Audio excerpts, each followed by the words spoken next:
وہ جو ختم ہو گئے مٹ گئے، ان کی تو کوئی نسل کا ایک بندہ بھی باقی نہیں بچا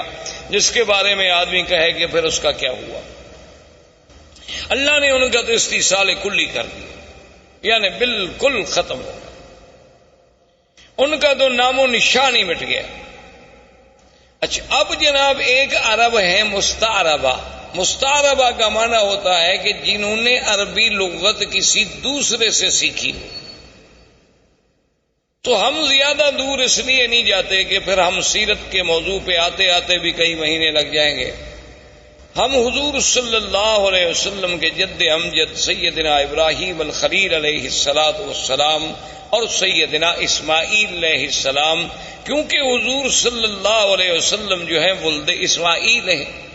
حضور پاک صلی اللہ علیہ وسلم کا نسب جو ہے،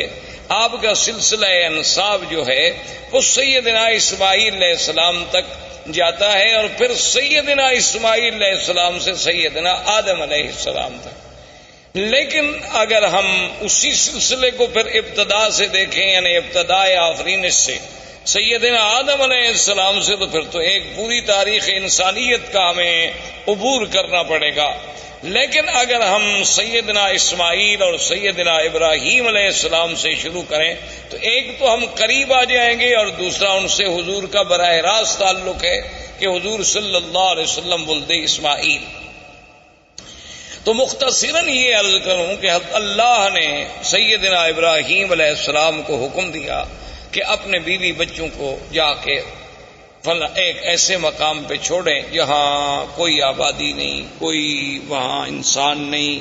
کیونکہ سیدنا ابراہیم علیہ السلام یا اسماعیل علیہ السلام یہ سرزمین مکہ کے رہنے والے نہیں تھے۔ ان کا اصل جو ہے، ان کی اصل جو ہے وہ عراق اور اس کے بعد شام، فلسطین، شام، عراق، اس کے ان علاقوں میں آپ رہنے والے تھے۔ تو وہاں سے حضرت ابراہیم علیہ السلام آئے، اللہ کے حکم پر اپنی بیوی اور اپنے چھوٹے بچے، دودھ پیتے ہوئے بچے سیدنا اسماعیل علیہ السلام کو حکم خداوندی کے مطابق اسی مقام پہ چھوڑا جہاں اب چاہے زمزم ہے، جہاں یہ کنواں ہے زمزم کا، اسی جگہ ان کو بٹھا دیا۔ اور اللہ کا حکم تھا کہ بولنا بھی نہیں، بتلانا بھی نہیں، بات بھی نہیں کرنی۔ تو ابراہیم الخلیل علیہ السلام خاموشی سے چلے گئے۔ جب وہ جانے لگے تو بی بی ہاجرہ دوڑی پیچھے، انہوں نے کہا الامن تقلنا یا ابراہیم الخلیل، یہ اللہ کیا کر رہے ہو کہ یہاں کوئی انسان نہیں، یہاں کوئی پانی نہیں، یہاں کوئی آبادی نہیں، وادن غیر ذی زرع، کالے پہاڑوں میں گھری ہوئی ایک وادی ہے، تو اور یہاں جہاں کعبہ شریف ہے یہاں بالکل ایک ٹیلے کا نشان تھا، تو ہمیں کیسے چھوڑ کے جا رہے ہو؟ ابراہیم علیہ السلام خاموش ہیں چونکہ اللہ کا حکم نہیں جواب دینے کا۔